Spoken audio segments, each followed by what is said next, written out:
Hey there, it's Jen from Lift, Life Integrated Fitness Training. It is a beautiful sunny day when I am making this video, and I was out and the hummingbirds were out and they were at the feeder, and it got me thinking about retirement. And so let's talk a little bit about retirement and investing in your retirement. If you're 40 or 50 or 60, kind of think for me like what's on your dream list for retirement? Is it travel? Is it outdoor exploration? Is it living in your own home and kind of staying independent for as long as possible? Is it making memories with the grandkids and taking them on trips or going places with them? Whatever it is, we've been bombarded with messages about saving for retirement, right? About financial security so we can do the things that we want when we retire. But what if we can't do them? What if we get there, we save all this money, we do all the right things when it comes to our investment strategies and our 401ks and IRAs and all that stuff, but we don't have the physical strength or energy or capability to enjoy it, right? Imagine like you put the money aside to take the grandkids to Disneyland and you're going to see their huge smiling faces when they, do Splash Mountain or see Minnie Mouse for the first time.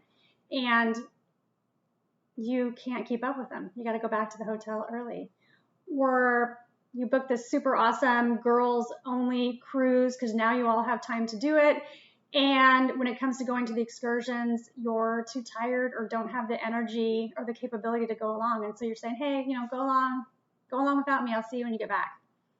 That sucks. And it's crazy. We've been bombarded with all these messages about financial security, but we don't get bombarded with messages about our physical security and creating the same level of benefit, or I guess I'll use the word security again, when we're older when it comes to our physical capabilities.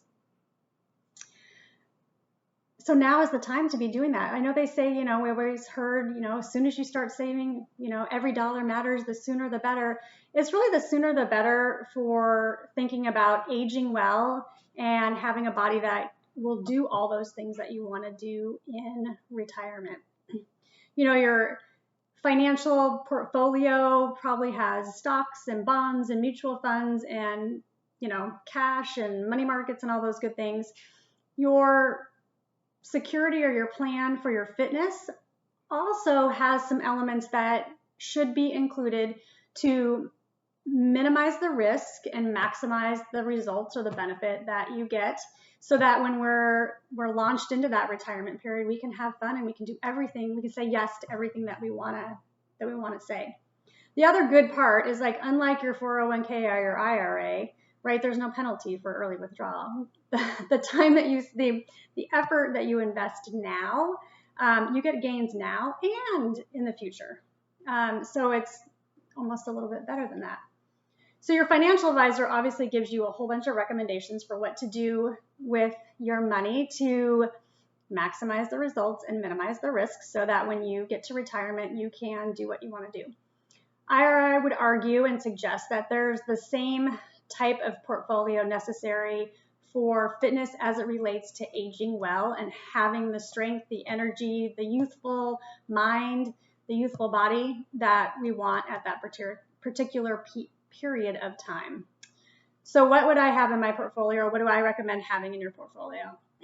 1, strength and power training with heavy weight. And I could do a whole 10 minutes on why this is important, but there's so much research out there to start showing that muscle building and power building benefits our brain, it benefits our heart, it benefits our muscles, it benefits our bones. It is one of the key pieces to aging well.